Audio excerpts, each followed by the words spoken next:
Hey YouTube, it's SoulPrime13 here, coming at you with another Transformers video review. And today I'm going to be discussing the MPU, or Masterpiece Ultra Seeker coneheads. These are a sort of knockoff of the official Seeker mold, but they've done their own modifications to make them into the coneheads. As far as I am aware, we do not have cone heads for the 2.0 mold. And the best way I can describe these is sort of an ambitious tragedy, because they are really cool, but they all suffer from vastly different quality control issues. Like, all three of them have problems in completely different places, and it's incredibly irritating. Originally, I was going to do each individual one their own review, but after getting Thrust, the last of the three, and dealing with him, I was like, I'm just going to do one big review and talk about him, because I don't have the energy to put up with all three of them right now. But, so we do have Thrust, Ramjet, and Dirge. I called him Thrust, didn't I? But, yeah, Dirge. So the first one they released was Thrust. I did get him after Ramjet had come out, because I wasn't really sure if I wanted to get them, but I wanted to complete a set of cone heads, because as far as official goes, I'm still waiting on that, Thrust reissue. We still don't have that yet. So this is actually the only Thrust I own. And he's the best of the three, I'll give him credit. His big issue is just that the transformation of the cockpit into robot mode, where you kind of like fold it into his back, a lot of the joints in that are really stiff, and like they have different levels of stiffness, so you're really fighting with it to get it to fold over and compact. But other than that, most of his joints and whatnot are really good. The wing transformation's fine. Everything holds together pretty solidly. And, as far as the three of them, they all have very nice paint. They have mostly very good materials. It's just there's a lot of different tolerance issues for the most part. But yeah, his is in that nose cone cockpit transformation to get him into robot mode. That's pretty much his big issue. And I do want to talk about the stuff they come with. They all do come with the Masterpiece flight stand. This is the one for Dirge. And I do have Dirge's other stuff here. They all come with the flight stand adapter, 2 additional faces, and the little thruster effects. So, they come with the full Masterpiece, accessory setup pretty much. And here I have Dirge with just the null rays, but all three of them do, as I'm knocking things off the table, come on, stand up. They all come with the transforming null rays. Come on, man. But they do all come with the big null ray missiles that cover the null rays when they're in their missile form. But be advised, these are very hard to get off. You have to use a tool to pry them off, and that does potentially damage the plastic. Now, for me, that's not a big deal, because I'm pretty much just going to leave them on anyway. But if you are someone who likes to switch them back and forth, be aware that that will cause damage over time. I did scrape up a little bit of the plastic on Thrust already the first time I tried to take them off, so be aware that is a thing. Moving on from the accessories and whatnot. So, Ramjet here, I really love his colors. I really love that very nice white they picked. The black is, very deep black, contrasts very well with the white. And that splash of red for the wings looks really nice. And the wings are a pretty simple transformation, you just pop these up and rotate these pieces around, and there you get your flat wing piece. So this joint is a little tight, but not terribly worrisome. These tail fins, they do just peg in. They just, I don't really want to take them out, because the first time they were a real pain to get them in place. But As far as thrust goes, he does have, well, actually, I think all three of them kind of have an issue with their head. I'll show you the head here, because they actually, because the head doesn't actually fit, what they did was they made the head transform.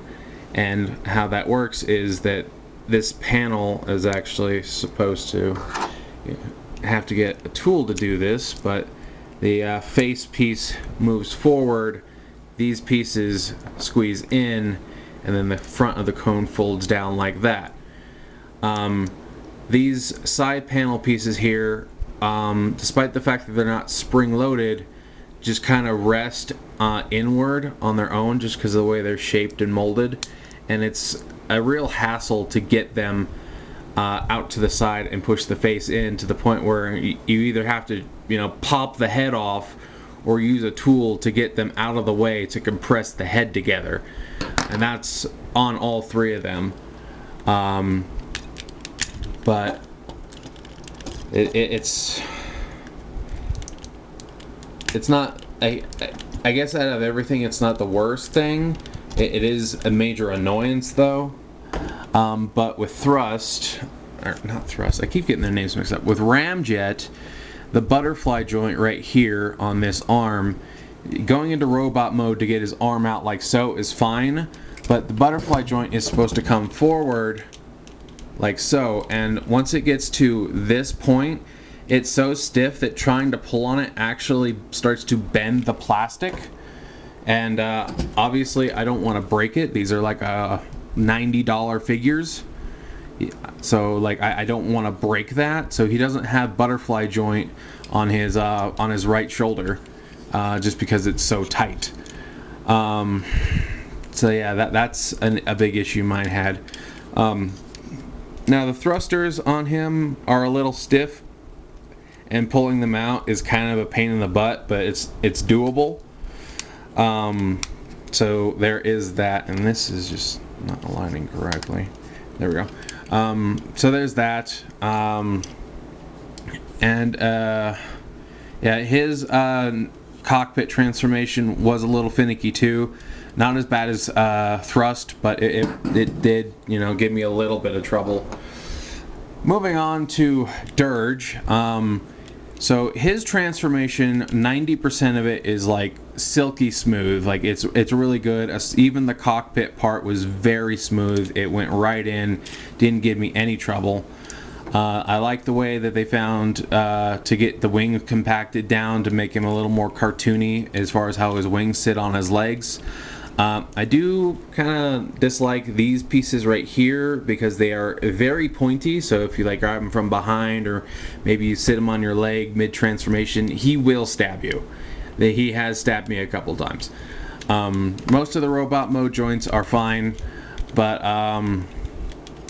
the problem with him, the biggest problem at least, is that one of his thrusters, this one on his left leg, I can't, that's as far as I can pull it down, and I don't know how well it's going to show here with the lighting and everything, but that is already like bleachy white from stress, and it came out of the box like that. It was in this position when I pulled it out of the box, and it was already completely white.